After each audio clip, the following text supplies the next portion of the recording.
राजेश राजेश छठ प्रयागवासी। एक पर्व नहीं बल्कि महापर्व है जो पूरे 4 दिन तक चलता है। नहाए खाए से इसकी शुरुआत होती है जो डूबते और उगते सूर्य को अर्घ्य देकर समाप्त होती है। यह पर्व साल में 2 बार मनाया जाता है, पहली बार चैत्र में और दूसरी बार कार्तिक में। चैत्र शुक्ल पक्ष षष्ठी को मनाए जाने वाले छठ को चैत्री छठ कहा जाता है और कार्तिक शुक्ल पक्ष षष्ठी पर मनाए जाने वाले पर्व को कार्तिकी छठ पर्व कहा जाता है। पारिवारिक सुख समृद्धि और मनोवांछित फल प्राप्ति के लिए पर्व मनाया जाता है। इसका अलग ऐतिहासिक महत्व है।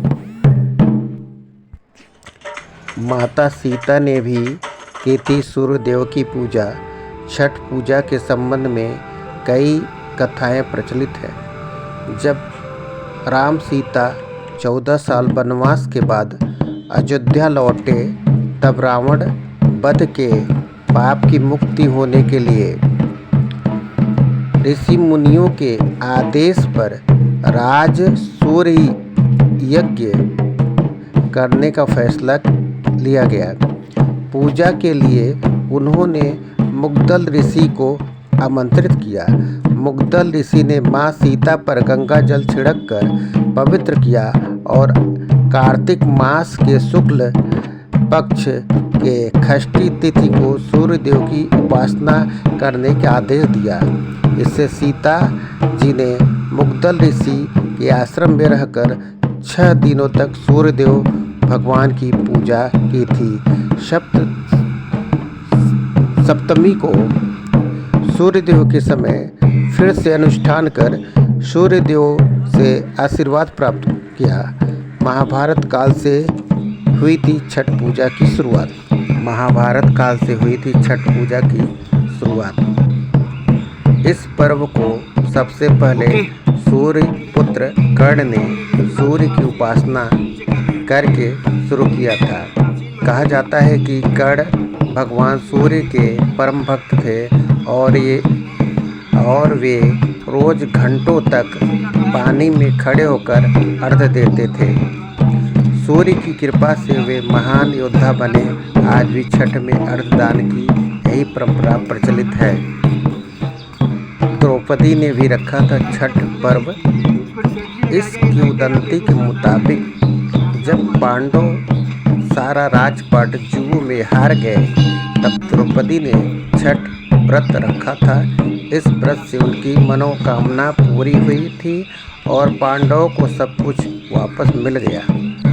लोक परंपरा के अनुसार सूर्यदेव और छठी मैया का संबंध भाई बहन का है, इसलिए छठ के मौके पर सूर्य आराधना फलदायी है। क्या है छठ का पौराणिक महत्व? एक और किंवदंती प्रचलित है। पुराणों के अनुसार प्रियव्रत नामक राजा की कोई संतान न थी। इसके लिए उसने हर जतन कर डाले पर कोई फायदा नहीं हुआ। तब उस राजा को संतान प्राप्ति के लिए महर्षि कश्यप ने उसे पुत्रेष्टि यज्ञ करने का परामर्श दिया। यज्ञ के बाद महारानी ने एक पुत्र को जन्म दिया, लेकिन वह मरा हुआ पैदा हुआ। राजा के मृत बच्चे की सूचना से पूरे नगर में शोक छा गया। कहा जाता है कि तब राजा मृत बच्चे को दफनाने की तैयारी कर रहा था। तभी आसमान से एक ज्योतिर्मय विमान धरती पर उतरा। इसमें बैठी देवी ने कहा, मैं षष्ठी देवी हूँ और विश्व के समस्त बालक की रक्षिता हूँ। विश्व के समस्त बालक की रक्षिका हूँ। इतना कहकर देवी ने शिशु के मृत शरीर को स्पर्श किया, जिससे वह जीवित हो उठा। इसके बाद से ही राजा ने यह त्यौहार मनाने की घोषणा कर दी। जय हो छठ माता। नमन है डूबते सूरज को, सदा याद रहे मन को। जो प्रकाश दे चले गए असंख्य जीवन को, उनको भी नमन। जय हो छठ माता। इस धरा पर देश कुटुंब के लिए जो अपने प्राणों को त्याग दिए, उनको ही नमन।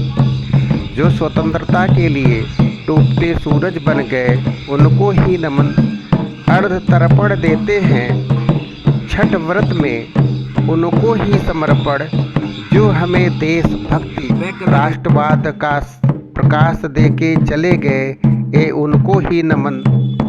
ऐसे उन डूबते सूरज को नमन, जो बार बार सवेरा और रोशनी देते रहे जीवन में। जय हो छठ माता। जिनका उगना या उद्भव देता है हम सबको जीवन में प्रकाश, ऐसे डूबते सूरज को नमन। आज नमन करें डूबते सूरज को, हमारे जीवन में फिर वही प्रकाश बनेगा। छठ माता का व्रत है अति प्रिय, क्योंकि डूबते सूरज को भूलता नहीं। डूबते सूरज को अर्घ हमारे स्वतंत्र वीर सपूतों को अर्घ है, जो हम राष्ट्रवादियों के लिए डूब गए। क्योंकि हमारे जीवन में सूर्य के सदृश प्रेरणा स्रोत प्रकाश देते हैं हर रोज। जय हो छठ माता। डूबते सूरज को अर्घ, स्वतंत्रता के वीर सपूतों को अर्घ, जो सूर्य की तरह प्रकाश देके देश को आज़ाद कर गए। हमें उम्मीद है कल फिर वो आएंगे हमारे धरा पर, कल उगते सूरज की तरह फिर से हमारे लिए एक नई रोशनी लाएंगे। अतः डूबते सूरज को नमन हो, कल उगते सूरज को भी नमन होगा। और आज इस प्रयागवासी के इस वीडियो को लाइक, सब्सक्राइब अवश्य करें।